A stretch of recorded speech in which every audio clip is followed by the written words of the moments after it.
بسم اللہ الرحمن الرحیم۔ عرب میں سخت قحط پڑا، لوگ بھوک سے مرنے لگے۔ زمین پانی کی ایک ایک بوند کے لیے ترسنے لگی۔ درخت مرجھا گئے، کھیت کھلیاں اجڑ گئے۔ انسان تو کیا، حیوان کی بھی بھوک اور پیاس سے بری حالت تھی۔ بنو سعد کا قبیلہ مکہ معظمہ سے کافی فاصلے پر ایک جنگل میں آباد تھا۔ اس قبیلے کے لوگ مویشی پال کر گزر سفر کرتے تھے۔ جب قحط پڑا تو بنو سعد کا قبیلہ سب سے زیادہ متاثر ہوا، کیونکہ جب بارش نہ ہوئی تو کھیت سوکھ گئے، فصلیں برباد ہو گئیں، انسان اور حیوان کو خوراک نہ ملی اور یوں جاندار بھوک سے مرنے لگے۔ اس زمانے میں عرب میں یہ رسم تھی کہ دیہاتی عورتیں عمرہ کے بچوں کو پرورش کے غرض سے لے لیتیں، اور جب بچہ 4-5 سال کا ہو جاتا تو اسے والدین کے حوالے کر دیتی، اور اس خدمت کے صلے میں بچے کے والدین سے انہیں بہت سارا انعام و اکرام ملتا۔ جب بنو سعد کی عورتیں قحط سے تنگ آ گئیں تو وہ قافلے کی شکل میں مکہ کی طرف روانہ ہوئیں، تاکہ پرورش کے لیے مکہ کے سرداروں کے بچے حاصل کر سکیں۔ اس قافلے میں ایک عورت شامل تھی جس کا نام حلیمہ سعدیہ رضی اللہ عنہا تھا۔ وہ ایک دبلی پتلی اونٹنی پر سوار تھی۔ یہ اونٹنی بھوک سے اس قدر کمزور ہو چکی تھی کہ اس کے لیے چلنا بھی بہت بڑا مشکل تھا۔ نتیجہ یہ ہوا کہ حلیمہ سعدیہ اپنی اونٹنی کی سست رفتاری کے سبب قافلے سے بہت پیچھے رہ گئیں، اور مکہ معظمہ میں دوسری عورتوں کے بنسبت بڑی دیر سے پہنچیں۔ اس لیے دوسری عورتوں نے ان سے پہلے مکہ پہنچ کر امیر لوگوں کے بچے پرورش کے لیے حاصل کر لیے۔ جب حلیمہ سعدیہ مکہ پہنچی تو مکہ میں کوئی بھی امیر بچہ نہ رہا۔ بیچاری حلیمہ سعدیہ جس دروازے پر جاتی انہیں مایوسی کا سامنا کرنا پڑتا۔ پریشانی کے عالم میں مکہ کے گلیوں میں اپنی قسمت آزماتے آزماتے حلیمہ سعدیہ کی ملاقات رسول پاک صلی اللہ علیہ وسلم کے دادا جناب حضرت عبد المطلب سے ہوئی۔ انہوں نے حلیمہ سعدیہ رضی اللہ عنہا سے ان کا نام اور خاندان کے بارے میں پوچھا۔ نام سن کر حضرت عبد المطلب نے دل میں سوچا کہ یہ عورت یقیناً اپنے نام کی طرح نیک دل ہوگی۔ چنانچہ حضرت عبد المطلب نے حلیمہ سعدیہ سے کہا کہ کیا تم میرے یتیم پوتے کی پرورش کرو گی؟ کیا تو اسے دودھ پلائے گی؟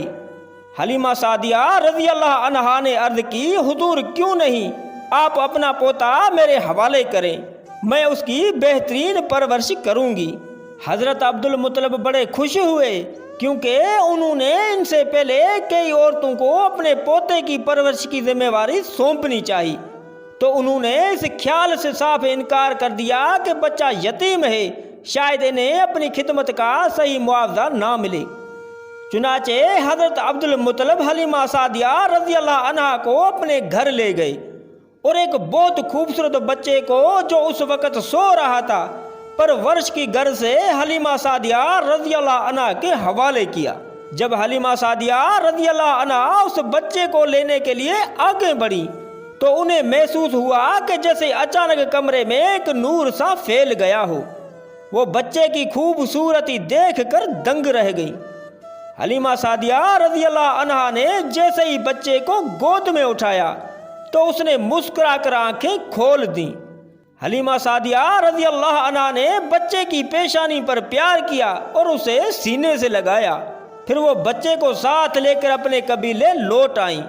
حلیمہ سعدیہ رضی اللہ عنہا یہ جان چکی تھی کہ یہ بچہ کوئی عام بچہ نہیں ہے، بلکہ اس میں ضرور کوئی خاص بات ہے۔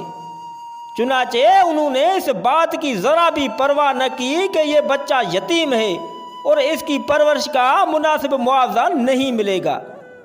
جب حلیمہ سعدیہ رضی اللہ عنہا اس بچے کو لے کر اپنے گھر پہنچی تو ان کے شوہر اس بات پر سخت ناراض ہوئے کہ حلیمہ سعدیہ ایک یتیم بچے کو لے کر کیوں آئیں، لیکن حلیمہ سعدیہ رضی اللہ عنہا نے اپنے شوہر کو بتایا کہ یہ کوئی عام بچہ نہیں ہے۔ اتنے میں دودھ نکالنے کا وقت ہو گیا۔ حلیمہ سعدیہ رضی اللہ عنہا جانتی تھی کہ ان کی اونٹنی بہت کمزور ہے اور بھوک کی وجہ سے اب اتنا دودھ بھی نہیں دے سکتی، کہ اس کے بچوں کا گزر ہو سکے۔ لیکن اس دن جب حلیمہ سعدیہ نے اونٹنی کا دودھ نکالنا شروع کیا تو وہ یہ دیکھ کر حیران رہ گئی کہ اونٹنی کے تھن دودھ سے بھرے ہوئے ہیں، اور اتنا دودھ ہے کہ سارے برتن بھر گئے ہیں، اور دودھ ہے کہ ختم ہونے کا نام بھی نہیں لے رہا۔ حلیمہ سعدیہ رضی اللہ عنہا کے شوہر نے جب یہ معجزہ دیکھا تو بے اختیار کہنے لگے کہ حلیمہ سعدیہ تو سچ کہتی تھی کہ یہ کوئی عام بچہ نہیں ہے، بلکہ یہ بڑی برکتوں والا بچہ ہے۔ اس میں کیا شبہ تھا، یہ بچہ بڑا ہو کر رحمت للعالمین کہلایا، جس نے پوری دنیا میں اللہ کے دین کو پھیلایا اور جو پوری دنیا کے لیے رحمت بن کر آیا۔